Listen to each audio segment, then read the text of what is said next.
ஓம் சாய்ராம்.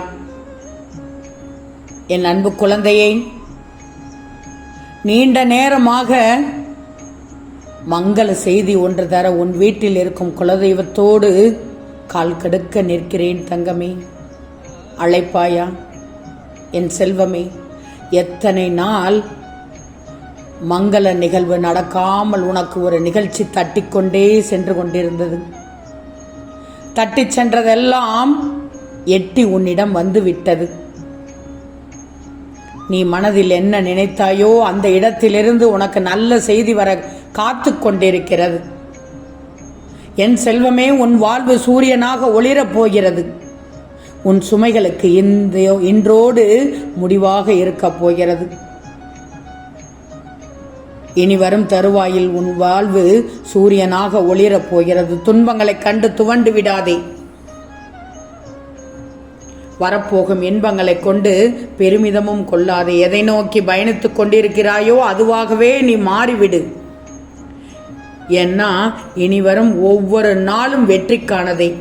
தொலைந்து போன நாட்களை எண்ணி வருந்தினால் இருக்கின்ற மீதி நாட்களும் தொலைந்து போய்விடும் கண்மணியே. உன் துன்பம் தீரும் என்பது சர்வ நிச்சயமான ஒன்று. துன்பம் வந்ததால் தான், கஷ்டம் வந்ததால் தான், போராட்டம் நடந்ததால் தான், பிரச்சனை வந்ததனால் தான் உனக்கான மங்கள செய்தி தள்ளிக்கொண்டே சென்றது. செல்வமே, புகழ்ச்சிக்கு மட்டும் மயங்கி விடாதே. உன் தவறுகள் அதிகமாகிவிடும். இகழ்ச்சியை ஏற்றுக்கொள். உன் தவறுகளை நீயே திருத்திக் கொள்வாய். நீ அறிவாளியாக இருந்தால் குழப்பமே வராது தங்கமே. துணி உள்ளவனாக இருந்தால் அச்சம் வரவே வராது. உன் தூணாக நான் இருக்கும்போது நான் சொல்வதை அனைத்தும் கேள். நான் இருக்கும்போது நீ பயப்படக்கூடாது. முடிந்த நிகழ்வுகளை மறந்துவிடு. கடந்த நிகழ்வுகளை கடந்துவிட்டு வந்துவிடு. பள்ளத்தில் இருக்கிறோமே என்று பதறாதே. சொடக்கு போடும் நேரத்தில் உன்னை உச்சாணி கொம்புக்கு கொண்டு வந்து விடுவேன். குணம் உள்ளவர் கோபுரம் போல, பணம் உள்ளவர் கவசம் போல. கோபுரம் மீது கலசம் இருக்கும். கலசங்கள் மாற்றப்படலாம், ஆனால் கோபுரங்களை அசைக்க முடியுமா? முடியாதுதானே. குணம்தானே என்றும் நிலைத்திருக்கும். தெரிந்தே செய்யும் பாவங்கள் கங்கையிலும் போகாது கண்மணியே. கண்ணீரில் கூட கரையாது, மண்ணிலும் மறையாது. எனவே ஒருபோதும் பாவம் செய்து விடாதே. பாவத்தை செய்யுமாறு உன்னை சுற்றியுள்ள பல பேர் உன்னை தூண்டி விட்டு கொண்டிருக்கிறார்கள். இப்போது நான் கண்டுபிடித்து விட்டேனா? வேண்டாம், அந்த தவறை மட்டும் செய்துவிடக்கூடாது. நீ என் பிள்ளை என்பதை நீ நிரூபித்து காண்பிக்க வேண்டும். உன் வாழ்வில் இருள் நீங்கி வெளிச்சம் தரும் நாளை வந்து விட்டாய். இனி மகிழ்ச்சியாக இருக்கப் போகிறாய். மனதை அமைதியாக வைத்துக் கொள்ள பழகு. முடிந்த நிகழ்வுகளை எத்தனை காலம்தான் நினைத்து கொண்டே இருப்பாய்? உடனே மாற்றம் வராதுதான், ஆனால் மாறுமே. கொஞ்சம் பொறு. நீ நினைத்து கூட பார்க்க முடியாத அளவு மகிழ்ச்சி காத்திருக்கு. நல்ல மகிழ்ச்சி செய்வதற்காக, மகிழ்ச்சி செய்தி தருவதற்காக உன் குலதெய்வத்தோடு உன் வீட்டருகே நான் வந்து விட்டேன் தங்கமே. கால் கடுக்க நிற்கிறேன். வந்து என்னிடம் அனைத்தையும் பெற்றுக்கொள் தங்கமே, என் செல்வமே.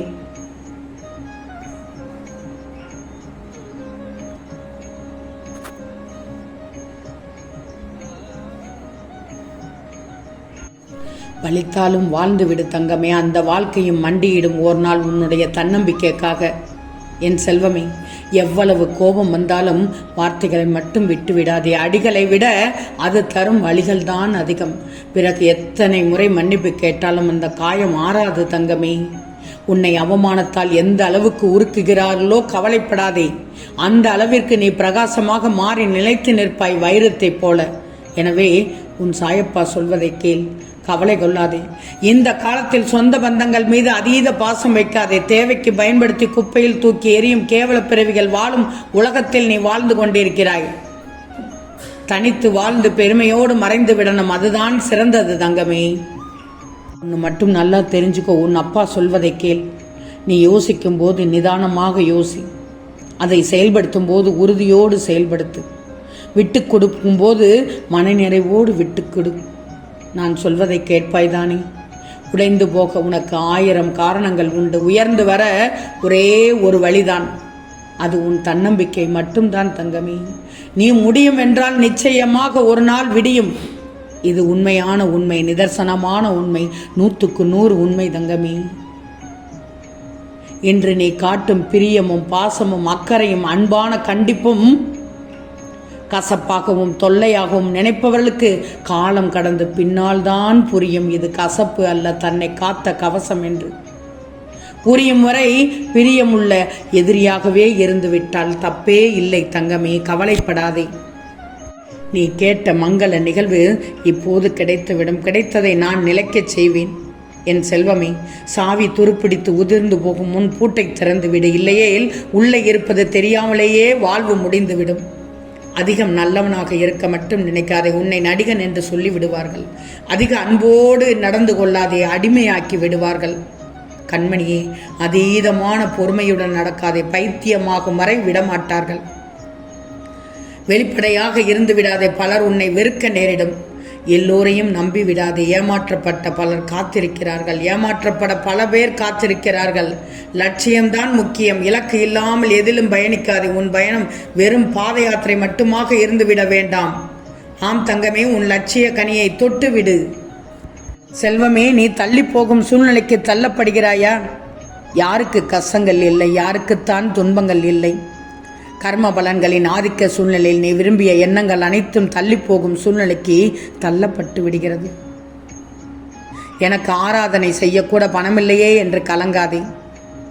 குரோதம், லோபம், மோகம், மதம் ஆகிய கெட்ட குணங்களையே உன்னிடம் தட்சணையாக கேட்கின்றேன். பணத்தை இல்லை குழந்தையே. இந்த குணங்களை தட்சணையாக யார் எனக்கு கொடுக்கிறார்களோ அவர்களை விட்டு நான் ஒருபோதும் விலகுவதில்லை.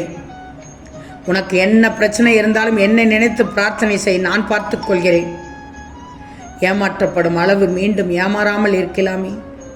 ஏமாற்றம் ஏற்படும் வேளையில் ஏமாற்றி விட்டார்களே என அவர்களை குறை கூறுவதை விட ஏமாற்றப்படும் அளவு முட்டாளாய் இருந்து விட்டோமே என எண்ணு. மீண்டும் ஏமாறாமல் இருக்கலாமே. உன்னை முதுகில் குத்துபவர்களை கொண்டு வேதனை கொள்ளாதே. போர்க்களத்தில் புறமுதுகை காட்டுபவர்கள் வீரமானவர்கள் அல்ல. கெட்டவை நீண்ட காலம் நிலைத்திருக்காது, நல்லவைக்கு முடிவே கிடையாது. நீ விதைக்கும் நல்ல எண்ணங்களும் செயல்களும் கெட்டவைகளை அழித்து ஜெயிக்கும் தங்கமே. தீயவர்கள் தற்போது நன்றாக இருப்பது போல்தான் தோன்றும், ஆனால் அவர்களின் கர்ம காலம் மிகவும் மோசமானதாக இருக்கும், கடுமையானதாக இருக்கும் தங்கமே. கவலைப்படாதே. உன் அப்பா சொல்வதை திரும்பவும் ஒரு முறை கேட்டுக்கோ, அதன்படி நடந்துக்கோ. நிச்சயம் உனக்கு நல்லது நடக்கும். நெடுநாளாக தட்டி சென்ற மங்கள நிகழ்ச்சி இனி நடக்கப் போகிறது தங்கமே. இதைத்தானே நீ எதிர்பார்த்து கொண்டிருக்கிறாய். நீ குலதெய்வத்தையும் எப்படியெல்லாம் வேண்டினாய். உன் குலதெய்வத்தோடு அதனால் தான் உன் வீட்டருகே வந்துவிட்டேன் நல்ல செய்தி என்று விடியலில் தருவதற்கு. நிச்சயம் நடக்கும், நல்லது நடக்கும், நல்லது மட்டுமே நடக்கும், அது நன்மையாகவே இருக்கும். ஓம் சாயிராம்.